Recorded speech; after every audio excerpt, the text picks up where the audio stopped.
Matahari baru saja mengintip ketika rombongan kami turun dari bus di depan gerbang pendakian. Angin pagi menyisir jaket, membawa bau tanah yang basah dan dingin yang menampar pipi. Semua wajah cerah, selain capek karena perjalanan malam, karena tujuan kami sama, Ranukumbolo. Ada tawa, cemilan yang dibagi, dan janji-janji untuk sampai di danau sebelum sore. Aku, Arif, berdiri di barisan tengah. Di kanan kiriku Sinta sibuk mengikat sepatunya. Lila mengecek kompor. Danu mengatur peta di tangan. Sedangkan Raka dan Budi saling bercanda soal siapa yang paling gak tahan dingin. Total kami 10. Begitu hitungan awal ketika kami kumpul di base camp. Kami hafal jumlah itu. 10. Cukup untuk membagi tugas dan jaga malam.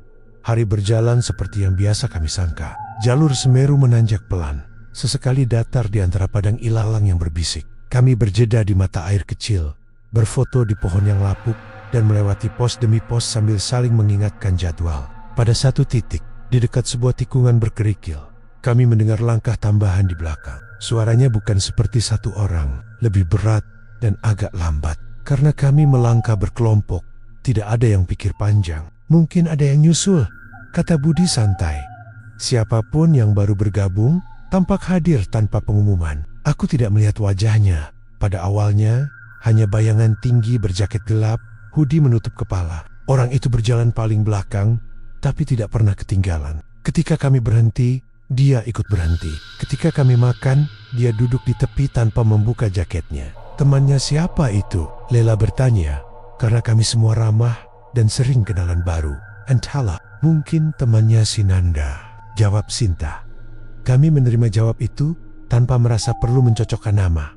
Sampai sore, sosok berhoodie itu tetap ada. Dia menumpang senyum tipis ketika kami bercanda, tapi suaranya hampir tidak terdengar. Dia makan sedikit, lebih tepatnya seperti meneguk saja, dan tidak pernah melepas hoodie-nya untuk menunjukkan wajah. Dalam foto yang kami ambil di tepi Ranukumbolo, dia selalu berada di pinggir, bayangan yang mengaburkan garis tubuh. Beberapa dari kami menganggapnya pemalu, yang lain, termasuk aku, mulai merasa ada yang ganjil. Tetapi kami menenangkan diri dengan logika sederhana. Orang kan berbeda-beda. Malam turun cepat di dataran tinggi. Kabut menggulung rendah di atas danau. Seperti selimut tipis yang menelan pantulan api unggun. Kami mendirikan tenda, menyalakan api, dan menata ransel agar barang yang basah cepat kering. Percakapan memudar menjadi bisik-bisik. Api memantulkan cahaya ke wajah kami, membuat mata terlihat lebih gelap, garis-garis di wajah lebih tegas. Di situ sosok berhoodie duduk agak terpisah. Punggungnya menempel ke batu. Kepala tertunduk. Hanya ada suara nafasnya, pelan dan beraturan. "Hei, kamu dari mana sih?" tanya Raka, mencoba ramah. Suara itu mengundang senyum dari kami. Tapi sosok itu hanya mengangkat bahu dan menghembuskan asap dari rokok yang kami tidak tahu kapan dia keluarkan. "Aku ikut dari pos bawah," jawab akhirnya. Suaranya rendah, seperti bulu yang menggesek kaca. Tidak ada nama, tidak ada penjelasan.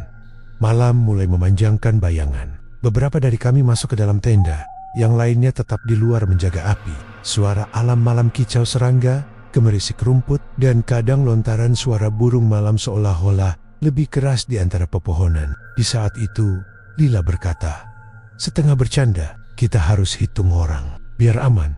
Ide itu muncul dari kebiasaan kami. Selalu cek alat, cek stok air, cek jumlah anggota sebelum tidur. Kita semua tahu pasti berapa banyak yang harus ada. Aku mulai menghitung tanpa suara, melihat ke setiap wajah demi dicek. 1 Sinta, 2 Lila, 3 Danu, 4 Raka, 5 Budi, 6 Nanda, 7 Tari, 8 Asep, 9 Arif aku sendiri. Sepilu, aku menghentikan hitungan. Ada bayang-bayang lagi di ujung api yang tidak masuk daftar. Angka di kepalaku berputar. Sepilu itu siapa yang ke-10? Aku teringat hitungan di base camp. 10 orang termasuk aku. Tapi di sini aku menghitung 9 nama yang aku kenal. Dan satu lagi sosok yang selalu ada. Ada yang aneh. Aku berkata cepat, menelan keringat. Kita 10 di base camp kan? Hitung lagi. Dong, suasana berubah jadi serius seketika. Lampu headlamp menyapu wajah satu persatu. Sinta menggeleng, menghitung pelan dengan jari. 1, 2, 3. Suara seolah-olah kian menipis. Ketika sampai pada angka 9, Kami saling berpandangan. Kalau begini berarti, bisik Dano, ada orang asing ikut dari pos bawah, kata Lila. Suaranya gemetar. Semua kepala bergeser ke arah sosok berhoodie. Dia duduk tegap, tidak bergerak, seperti patung yang diberi selimut. Api memantulkan kilatan cahaya pada ujung hoodie-nya. Jantungku berdebar bukan karena lelah, tapi karena sebuah rasa yang menekuk di perut. Sesuatu tak pada tempatnya. Bang, kamu siapa? Kenalin dong, tanya Budi, berusaha tetap biasa. Kami semua menunggu jawaban yang masuk akal. Maka sosok itu menoleh perlahan. Gerakannya lambat dan halus, seperti daun yang bergeser karena angin. Kepala yang menoleh itu tidak menghasilkan wajah yang bisa kami kenali. Bayangan gelap yang menempel pada hoodie-nya menolak cahaya. Mata jika memang ada tidak memantulkan apapun, hanya ruang hitam yang menganga. Satu bunyi kecil memecah keheningan, ranting patah di kejauhan. Lalu angin yang membawa bau basah dari danau. Lalu tidak ada. Sosok itu menoleh tepat ke arah kami. Dan dalam sekejap, yang terasa seperti satu tarikan napas terlalu panjang, dia lenyap. Tidak ada jejak lari. Tidak ada celah di antara semak tempat dia bisa menghilang. Satu detik sosok itu ada, menoleh. Kemudian keheningan menelan tempat di mana dia duduk.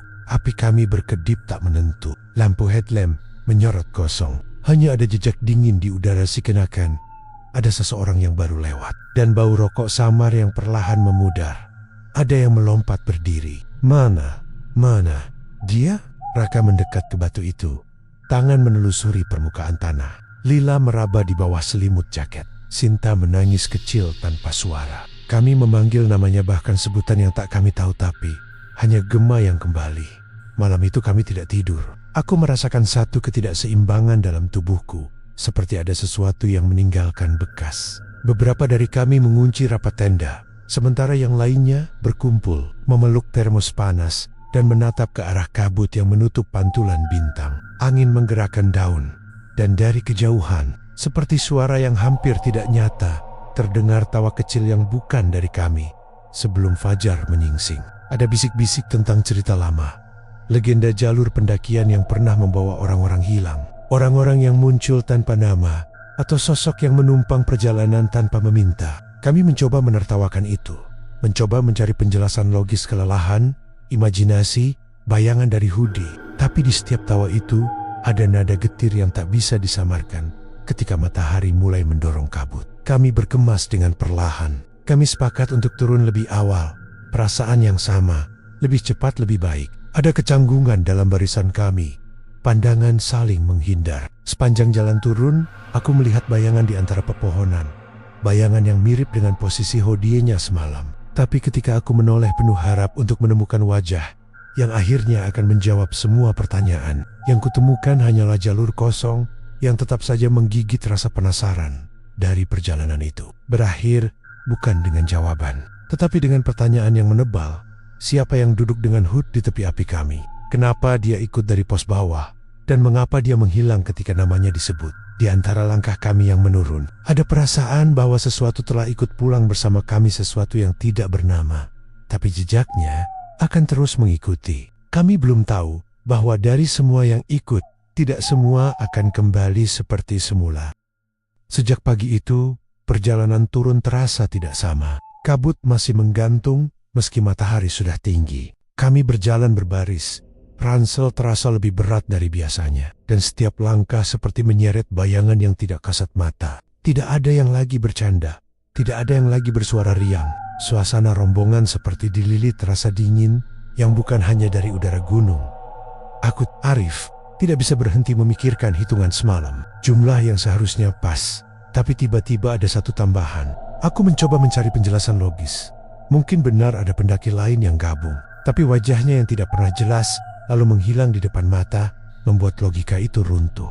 Dan anehnya, meski dia hilang, perasaan ada yang kurang satu masih terasa di barisan kami. Di jalur sempit dengan semak tinggi, di kanan kiri. Sinta tiba-tiba berhenti. Kalian dengar nggak? Besiknya. Kami semua otomatis diam. Suara langkah, suara ranting patah. Dari belakang, samar terdengar tap, tap, tap. Seolah ada orang yang mengikuti ritme langkah kami. Tapi 1 detik lebih lambat. Begitu kami berhenti, suara itu juga berhenti. Budi mencoba menenangkan. Mungkin pendaki lain. Jalur ini kan ramai, tapi ketika kami menoleh ke belakang, jalur itu kosong sejauh mata memandang. Tidak ada siapa-siapa, hanya kabut yang turun perlahan, menutup pandangan seperti tirai. Semakin lama berjalan, semakin sering hal-hal aneh terjadi. Nanda beberapa kali merasa pundaknya ditepuk, padahal semua orang di sekitarnya sibuk sendiri. Lila mengaku melihat sosok berbaju hitam berjalan cepat di depan barisan, lalu lenyap di tikungan sebelum sempat dipanggil. Raka bahkan sempat jatuh tergelincir karena mendengar ada yang memanggil namanya dengan suara yang sama persis seperti ibunya ketika malam kembali turun. Kami terpaksa mendirikan tenda di sebuah pos kecil. Tidak ada api unggun kali ini kami. Semua terlalu lelah dan suasana hati sudah kacau. Kami hanya menyalakan lampu headlamp yang sinarnya redup, berusaha mengusir rasa takut dengan obrolan seadanya. Tapi obrolan itu cepat memudar, digantikan dengan diam panjang. Tengah malam, kejadian yang paling menyeramkan terjadi. Aku terbangun karena mendengar suara berisik di luar tenda. Awalnya aku kira hewan, tapi suara itu terlalu mirip langkah manusia yang mondar-mondir di sekitar tenda. Aku menahan napas, berharap hanya ilusi. Lalu aku dengar suara bisikan, pelan sekali, tepat di dekat telinga tenda. Hitung lagi. Suara itu membuat darahku membeku. Aku memberanikan diri membuka sedikit resleting tenda. Lampu headlamp di tanganku bergetar. Dari celah itu, aku melihat siluet seseorang berdiri tak jauh tinggi, berjaket gelap dengan hoodie menutupi wajah. Dia tidak bergerak, hanya berdiri menatap lurus ke arahku. Aku ingin berteriak, tapi suaraku lenyap. Dalam sekejap, aku menutup kembali tenda, menahan napas sampai rasanya sesak. Pagi harinya, aku yakin itu bukan mimpi, sebab di tanah dekat tenda ada bekas tapak sepatu asing, lebih besar dari ukuran sepatu siapapun di rombongan. Aku tidak berani bilang apa-apa, tapi ternyata aku bukan satu-satunya. Sinta terlihat pucat, matanya sembab seperti habis menangis. Saat aku tanya kenapa, dia hanya menjawab pendek. Aku lihat dia nunduk di depan pintu tenda semalam. Hari-hari berikutnya turun dari gunung tidak lagi terasa nyata. Kami seperti berjalan di antara dunia manusia dan dunia lain. Kadang kami mendengar langkah tambahan, kadang ada bayangan yang menyalip lalu hilang. Bukan pernah. Saat istirahat, kami semua duduk melingkar dan tanpa sadar menaruh ruang kosong untuk satu orang lagi di tengah lingkaran itu. Seolah tubuh kami sendiri menyesuaikan diri dengan kehadiran sosok yang tak kasat mata, sampai akhirnya kami tiba di base camp. Semua orang lega, sebagian langsung memesan makan hangat, sebagian lagi menelepon keluarga. Tapi kelegaan itu hanya sebentar. 2 hari setelah kami pulang ke kota, gangguan itu tidak berhenti. Sinta adalah yang pertama. Dia tiba-tiba berteriak histeris saat sedang duduk di teras rumahnya. Orang tuanya bilang tubuhnya menegang, lalu suaranya berubah. Bukan suara Sinta, melainkan suara berat yang memaksa orang-orang di sekitarnya untuk menghitung ulang. Kadang dia menyebut nama-nama kami satu persatu, lalu berhenti di angka 9 dan tertawa panjang. Beberapa hari kemudian giliran Danu saat mendaki gunung lain bersama kelompok berbeda. Dia kerasukan di jalur setapak. Teman-temannya bilang wajahnya kosong. Lalu dia berkata dengan suara datar, "Masih ada satu lagi yang harus ikut." Setelah itu dia pingsan. Berita ini membuat kami yang lain panik. Kami mencoba berkumpul, membicarakan hal itu. Semua sepakat, ada sesuatu yang ikut turun bersama kami dari Semeru. Sesuatu yang bukan pendaki, bukan manusia, tapi ingin selalu menjadi bagian dari rombongan. Aku sendiri masih sering merasakan kehadiran itu. Kadang ketika jalan malam pulang kerja, aku mendengar langkah lain yang mengikuti, selangkah di belakangku. Kadang aku merasa harus berhenti dan menghitung orang-orang di sekitarku, padahal aku sedang sendirian. Dan setiap kali aku melihat bayangan di kaca jendela, aku selalu merasa ada sosok dengan hoodie hitam yang berdiri tak jauh, menunggu aku memanggil namanya. Sejak hari itu, aku tahu perjalanan kami di Semeru belum benar-benar selesai. Sosok itu tidak menghilang. Dia hanya ikut pulang bersama kami, menunggu saatnya muncul lagi. Dan aku yakin kami akan dipaksa untuk menghitung ulang lagi dan lagi. Sejak gangguan menimpa Sinta dan Danu, kami yang lain hidup dengan rasa takut yang menempel di setiap langkah. Rombongan yang dulu selalu riang kini hancur berantakan. Kami jarang berkomunikasi, tapi rasa bahwa sesuatu terus mengikuti kami tidak pernah hilang. Aku, Arif, mencoba menenangkan diri dengan logika. Kupikir mungkin semua hanya tekanan psikologis setelah kejadian di Semeru. Tapi setiap kali malam tiba, aku selalu gagal meyakinkan diriku sendiri. Suara langkah tambahan, bayangan di kaca, bahkan bisikan samar di telinga, semua itu terus muncul. Dan yang paling menakutkan adalah rasa ada orang X yang tak pernah pergi malam itu. 3 minggu setelah pendakian, aku mendapat telepon dari Lila. Suaranya panik. "Arif, Sinta kambuh lagi."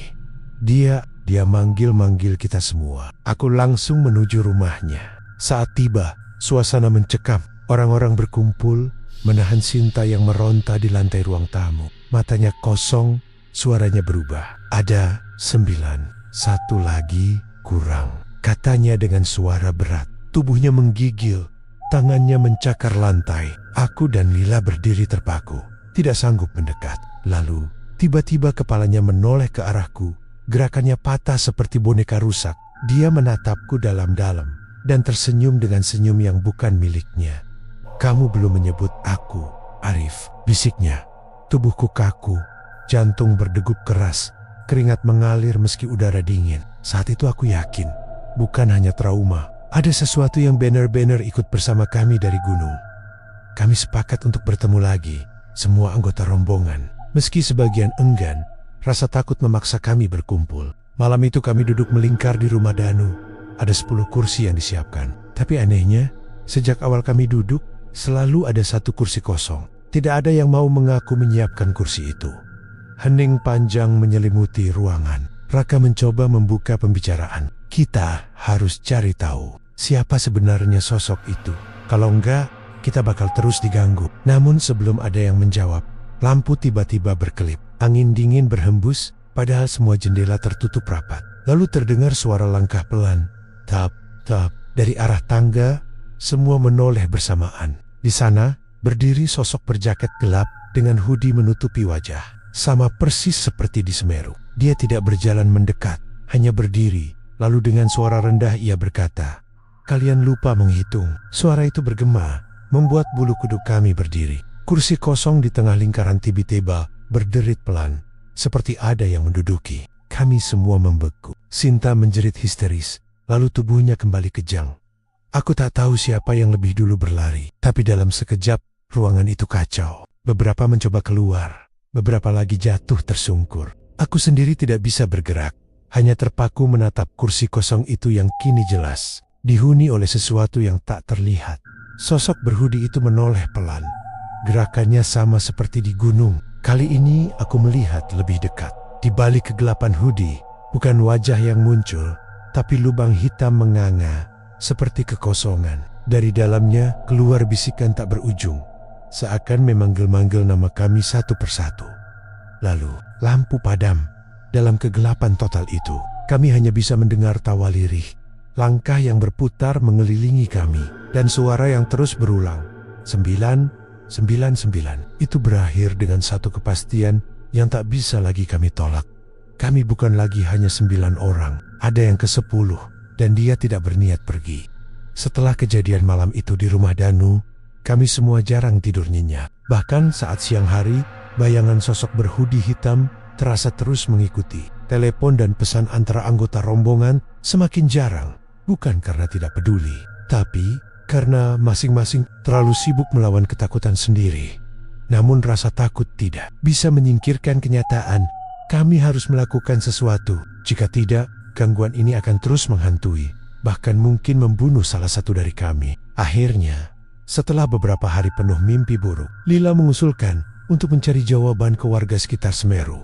Perjalanan kembali ke Lumajang terasa lebih berat dibandingkan pendakian itu sendiri. Jalanan sepi, udara lembab, dan sepanjang perjalanan, aku merasa ada yang duduk di kursi kosong di belakang mobil.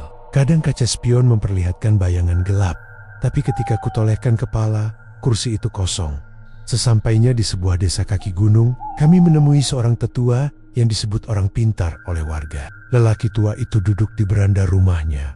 Tatapannya tajam, seperti menembus isi kepala. Sebelum kami bicara panjang, dia sudah berkata, "Kalian membawa sesuatu dari gunung. Dia bukan manusia, tapi suka menumpang." Sosok itu mencari rombongan, ingin dihitung, ingin dianggap ada. Jika disebut namanya, dia akan ikut terus. Kata-katanya membuat bulu kudukku merinding. "Apa dia berbahaya, Pak?" tanyaku. Tetua itu menatap kami satu persatu, lalu menghela napas panjang. Selama kalian terus menghitungnya, dia hanya ikut. Tapi jika ada yang menolak keberadaannya, dia akan mengambil tempatmu. Kalimat itu menghantam kami seperti petir. Semua teringat kejadian di tenda di rumah Danu. Juga kerasukan yang menimpa Sinta dan Danu. Semua jelas, sosok itu marah karena identitasnya disebut. Malam itu, tetua memberi kami ritual sederhana. Kami diminta menyalakan api unggun kecil, membaca doa, dan menyiapkan lingkaran garam. Katanya, sosok itu bisa diputus dari rombongan jika kami mengusirnya dengan keyakinan penuh. Namun, ketika ritual dimulai, semuanya menjadi semakin mengerikan. Api unggun menyala tinggi, tapi angin yang berhembus membuat nyalanya meliuk aneh. Seperti ada bayangan yang menari di sekitarnya. Lingkaran garam mulai terbelah, meski tak ada yang menginjaknya. Lalu suara itu kembali. Suara rendah, serak, dan bergema. Kalian 9, aku yang ke-10. Sinta tiba-tiba menjerit. Tubuhnya melayang jatuh ke tanah. Matanya putih semua.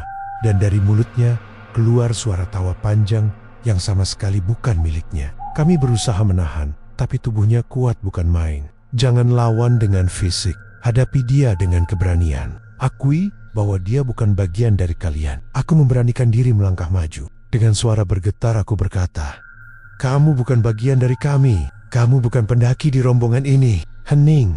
Angin berhenti. API Mac. Lalu dari sisi gelap lingkaran, sosok berhoodie muncul jelas.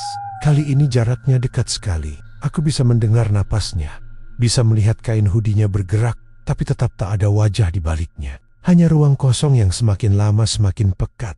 Dia menoleh padaku, persis seperti malam di Semeru. Dan dengan suara datar, dia menjawab, "Kalau aku bukan bagian dari kalian, siapa yang akan jadi yang ke-10? Tiba-tiba lampu Petromax padam, api unggun mengecil, dan gelap menelan semuanya. Saat itulah kami sadar, sosok itu tidak hanya ikut, tapi sedang mencari pengganti. Dan salah satu dari kami mungkin akan terpilih. Malam itu menjadi titik di mana semuanya berubah. Setelah ritual yang gagal di desa kaki gunung, kami kembali ke penginapan dengan rasa putus asa. Tubuh lelah, pikiran kacau, tapi yang paling menakutkan adalah perasaan bahwa sosok itu semakin kuat di dalam kamar sempit dengan dinding kayu. Kami bersembilan duduk melingkar. Tidak ada yang bicara. Hanya suara jam dinding dan detak jantung masing-masing. Hingga akhirnya Danu membuka mulut. Suaranya parau. Kalau dia benar mencari pengganti, artinya salah satu dari kita akan hilang. Kita harus tahu siapa. Kata-kata itu seperti pisau yang menusuk. Semua saling menatap seling kuraga. Bayangan di wajah-wajah teman yang dulu begitu akrab, kini tampak asing. Seakan-akan siapapun bisa jadi yang ke-10. Tengah malam, listrik tiba-tiba padam. Hanya cahaya bulan yang masuk dari celah jendela. Dalam gelap, suara langkah kembali terdengar. Kali ini lebih jelas, lebih dekat. Tap, tap, tap. Berjalan mengelilingi kamar. Kami semua menegang. Lampu senter dinyalakan. Dan di pojok kamar, di tempat yang kosong, tampak kursi bergoyang sendiri. Seperti ada seseorang yang baru saja duduk. Lalu Sinta terbangun dengan mata melotot. Tubuh Nia kaku, tapi bibirnya bergerak. Dengan suara serak yang bukan miliknya, ia berkata, "Sudah waktunya. Satu dari kalian harus tinggal bersama aku di gunung." Sontak kami semua panik. Raka memeluk tubuh Sinta yang terus meronta. Lila menangis keras, dan aku hanya bisa berdoa dalam hati. Tiba-tiba udara kamar menjadi dingin. Napas terlihat seperti asap. Dari cermin tua di dinding, terlihat pantulan sosok berhoodie. Padahal kursi itu kosong. Dia duduk di sana, menatap kami lewat pantulan. "Hitunglah," suaranya bergema, menggetarkan dinding kamar.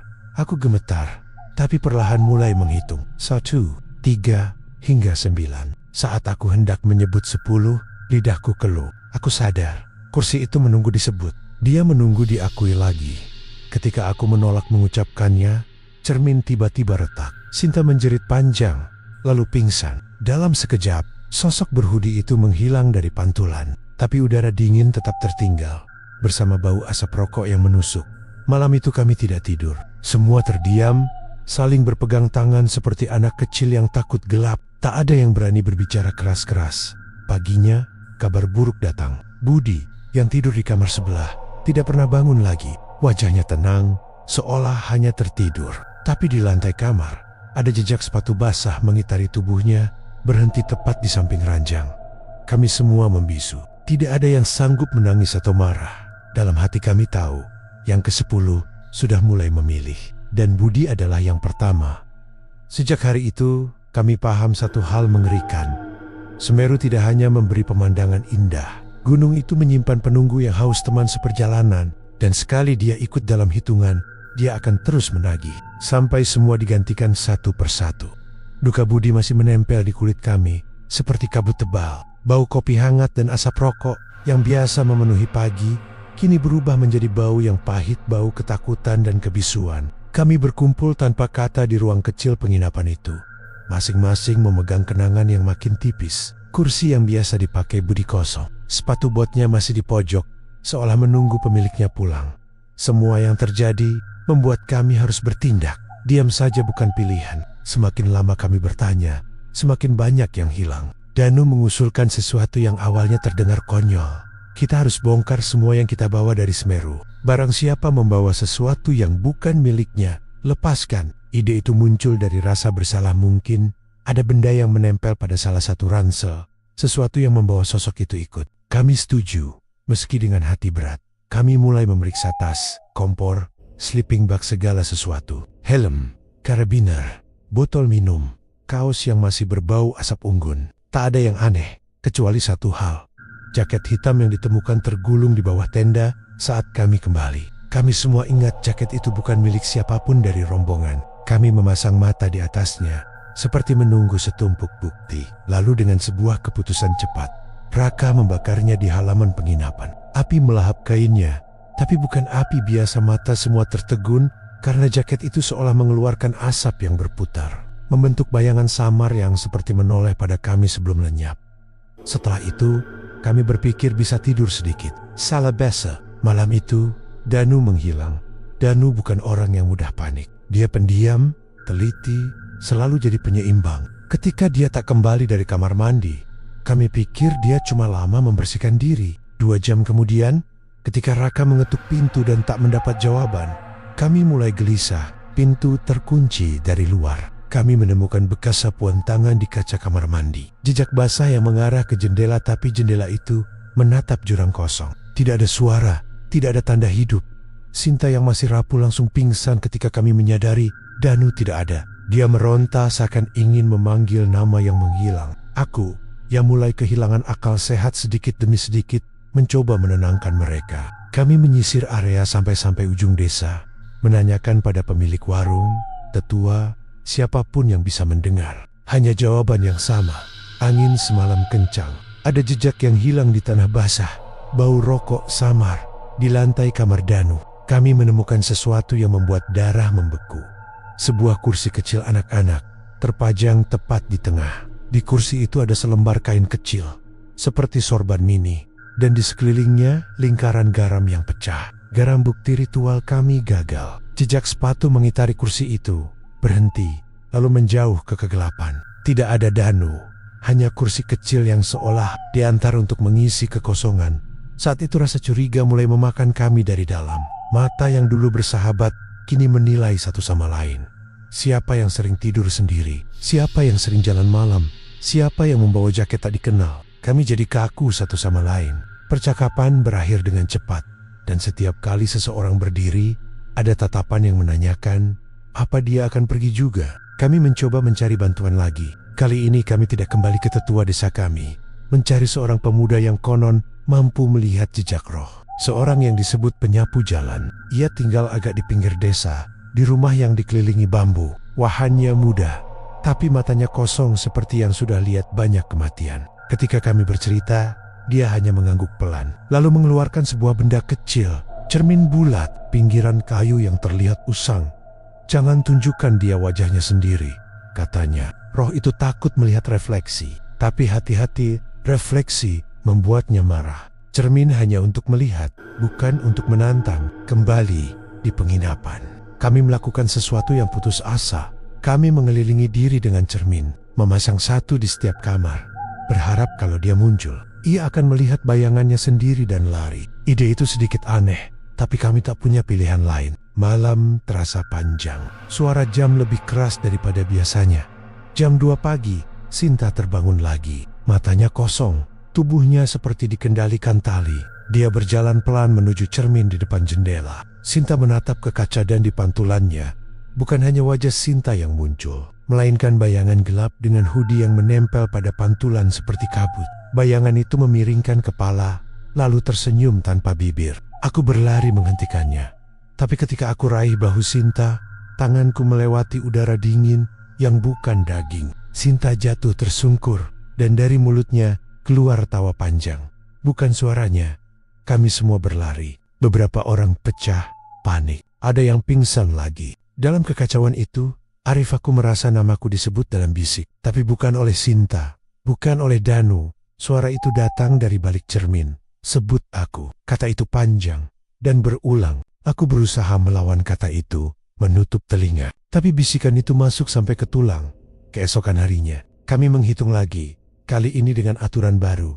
Hitung bersama, nyatakan nama jelas, dan jangan pernah menyebut 10. Kami semua setuju, dengan nada seperti orang yang setuju pada hukuman berat. Satu persatu kami menyebutkan nama, menepuk dada setelah menyebut, seakan mengukuhkan bahwa kami masih ada. Ketika tiba giliran Raka, sebuah suara dari luar rumah meniru suaranya. Suara itu menyambung hitungan tanpa ujung.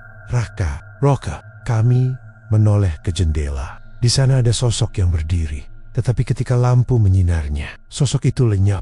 Ketegangan itu menimbulkan langkah nekat. Lila mengumpulkan tekad. Kita harus kembali ke gunung, katanya. Mungkin kalau kita kembalikan sesuatu, dia akan berhenti. Ide seperti itu berbahaya. Tapi rasa kehilangan membuat jalur logika aneh.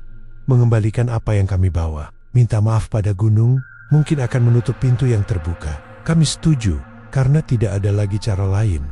Perjalanan naik kali ini terasa seperti masuk ke perut raksasa. Hutan menekan, kabut lebih tebal. Setiap ranting yang patah terdengar seperti bisikan nama kami. Malam pertama di tenda, sama seperti dulu lampu kepala menyala.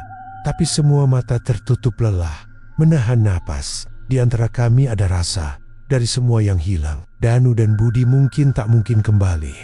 Suatu malam, ketika aku terjaga dan memandang ke arah api, aku melihat sesuatu yang membuat darahku berhenti. Di pinggiran cahaya, di balik semak, ada sekumpulan jaket. 10 jaket tergantung di cabang pohon. Mereka berayun pelan, seperti menunggu pemiliknya. Di bawahnya, tanah dipenuhi jejak tapi. Jejaknya bukan dari sepatu. Mereka kecil, seperti telapak tangan kecil, dan memimpin ke dalam kegelapan. Aku berbisik, kita harus pergi sekarang. Tapi ketika aku menyentuh lengan Raka, tanganku melewati udara dingin. Lagi ada rasa kosong di sana. Seperti ada sesuatu yang menipiskan ruang antara kita. Saat itulah, aku sadar satu kenyataan yang paling mengerikan. Bukan laju langkah yang membuat kami hilang. Bukan jarak, melainkan jumlah yang dimiliki sosok itu. Ia bukan sekadar penumpang. Ia adalah perhitungan. Dan kita, tanpa sadar, semakin dekat ke nol. Ini berakhir bukan dengan jawaban, melainkan dengan kehancuran kecil di antara kami. Lela menjerit. Dan ketika kami menoleh, kursi kosong yang kami bawa sebagai candaan, sebuah kursi lipat kecil, telah terisi oleh sesuatu yang tak terlihat. Karena udara di sekitarnya menekan kain sampai melengkung seperti ada berat di atasnya. Suara bisik dari dalamnya seperti berkata, tenang sekali. Sekarang kalian 9. Di antara langkah yang tersisa, yang bisa kami lakukan hanyalah terus berjalan. Namun setiap langkah terasa seperti diukur oleh sebuah tangan yang tak terlihat. Dan setiap malam membuat jumlah itu semakin berat. Kami telah kehilangan 2 orang. Waktu tidak berpihak pada kami. Aku tahu dalam hatiku yang mulai hancur, bahwa langkah kami belum sampai di ujung. Sesuatu masih menghitung, dan mungkin giliran berikutnya akan menempel pada nama yang kukatakan terakhir kali. Kami memutuskan untuk tetap melanjutkan pendakian. Meski jumlah kami sudah berkurang, Budi dan Danu hilang tanpa jejak, dan bayangan sosok berhoodie itu semakin nyata. Setiap langkah terasa seperti berjalan menuju liang kubur yang kami gali sendiri. Namun tekad untuk mengembalikan sesuatu yang mungkin kami bawa dari gunung membuat kami terus melangkah. Meski ketakutan semakin menggerogoti malam terakhir itu, kami sampai di sebuah jalur yang sudah asing. Padahal kami sudah hafal rute, tapi jalan setapak seolah berubah bentuk. Pohon-pohon menjulang, rapat, dengan batang berlumut hijau gelap. Udara dingin menggigit, dan kabut turun pekat. Kami mendirikan tenda seadanya, Tapi bahkan api unggun tidak mampu memberi rasa hangat. Api bergetar, seperti takut pada sesuatu yang mengintai dari kegelapan. Sinta duduk memeluk lutut, wajahnya pucat, matanya kosong. Sesekali dia tersenyum sendiri, lalu berbisik pelan, "Sudah 10. Sudah 10. Kami panik, mencoba menenangkannya. Namun ketika kami bertanya apa maksudnya, dia hanya tertawa kecil, seakan menikmati sesuatu yang tidak bisa kami lihat. Tengah malam, suara langkah terdengar di luar tenda. Tidak hanya satu, ada banyak, seperti sekelompok orang berjalan mendekat. Kami saling pandang, jantung berdegup keras. Raka yang paling berani membuka resleting tenda sedikit, dan apa yang dia lihat membuat darah kami membeku. Ada barisan orang-orang dengan wajah samar, tubuhnya hitam seperti bayangan, berjalan perlahan memutari tenda. Mereka memakai jaket-jaket gunung, lusuh, robek, basah oleh embun. Jumlah mereka 10, dan di depan barisan itu, sosok dengan hoodie hitam memimpin. Kepalanya selalu menunduk. Kami segera menutup tenda, menahan napas. Tapi suara langkah itu tidak berhenti, mereka berputar, semakin dekat, sampai kain tenda kami bergoyang. Lalu, sebuah suara serak masuk ke telinga kami. Masih kurang. 1. Sinta tiba-tiba menjerit dan tubuhnya kejang. Kami mencoba menahannya, tapi kekuatan tangannya luar biasa. Dia meronta, lalu keluar dari tenda begitu saja. Dari dalam, kami mendengar suara langkahnya bergabung dengan barisan bayangan di luar. Saat kami berani mengintip lagi, Sinta sudah berdiri di antara mereka. Wajahnya kosong tanpa jiwa. Kini jumlah mereka 11. Tangis pecah di antara kami. Lila hampir gila. Raka memukul tanah dengan tangan, sedangkan aku hanya membeku. Saat itu aku sadar, kami bukan hanya kehilangan teman, kami juga menjadi bagian dari hitungan. Mereka tidak berhenti sampai jumlah genap sesuai kehendaknya. Pagi menjelang, kabut makin tipis, tapi sosok-sosok itu masih berdiri di kejauhan, menatap kami, tidak bergerak, hanya menunggu. Kami tahu, kami tak bisa lari, tak bisa sembunyi. Lila akhirnya berteriak, "Apa yang kau mau? Kami sudah kembalikan semua. Kami tidak bawa apa-apa darimu." Suaranya pecah, penuh putus asa. Lalu sosok berhoodie itu menoleh perlahan ke arah kami. Untuk pertama kalinya wajahnya terlihat samar, seperti wajah manusia yang hancur dimakan tanah. Matanya kosong, mulutnya sobek hingga ke pipi, tapi senyumnya lebar sekali. Dia mengangkat tangan, menunjuk kami satu persatu, seolah menghitung. 1, 3. Suara itu lirih tapi jelas. Kami menutup telinga, tapi hitungan itu tetap terdengar, langsung di dalam kepala. 4, 5. Raka tidak tahan, ia bangkit dengan parang kecil, berlari ke arah sosok itu sambil berteriak. Namun sebelum sempat menyentuhnya, tubuh Raka berhenti seketika, lalu terangkat perlahan ke udara. Seperti dijerat tali tak kasat mata. Lehernya menegang, matanya melotot, dan dalam hitungan detik, tubuhnya jatuh ke tanah. Tak bernyawa. Sosok itu melanjutkan. 7. Kini hanya tersisa aku dan Lila. Air mata bercucuran, tubuhku gemetar hebat. Kami tahu kami berikutnya. Lila memegang tanganku arah Torat, lalu berbisik, "Kalau kita lari, dia akan mengejar. Kalau kita melawan, kita mati. Jadi, kita harus..."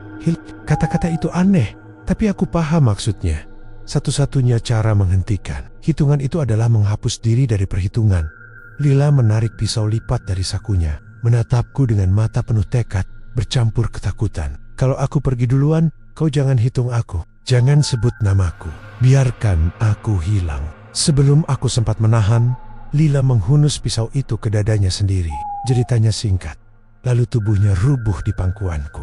Aku menjerit, tapi suara itu tenggelam di dalam kabut. Sosok berhoodie berhenti menghitung. Dia menoleh padaku, tersenyum lebih lebar, lalu mendekat perlahan. Jaraknya tinggal beberapa meter. Aku tidak bisa bergerak. Tubuhku membeku. Aku menutup mata, menunggu giliran. Tapi ketika aku membuka mata, aku sudah berada di bawah. Tidak ada tenda, tidak ada teman, tidak ada gunung, hanya aku sendiri, berdiri di jalur pendakian. Orang-orang desa menatapku dengan heran ketika aku turun sendirian. Mereka bertanya, "Mana temanmu?" Aku hanya bisa terdiam. Karena ketika aku menoleh ke belakang, di balik kabut puncak Semeru, aku melihat mereka Budi, Danu, Sinta, Roka, Lila berdiri diam di sisi sosok berhoodie. Mereka semua menatapku dengan wajah kosong. Sosok itu mengangkat tangannya sekali lagi, lalu mengangkat satu jari. Suara lirihnya menembus telingaku. 9. Dan sejak saat itu, aku tahu, aku bukanlah yang selamat. Aku hanyalah hitungan terakhir yang belum selesai.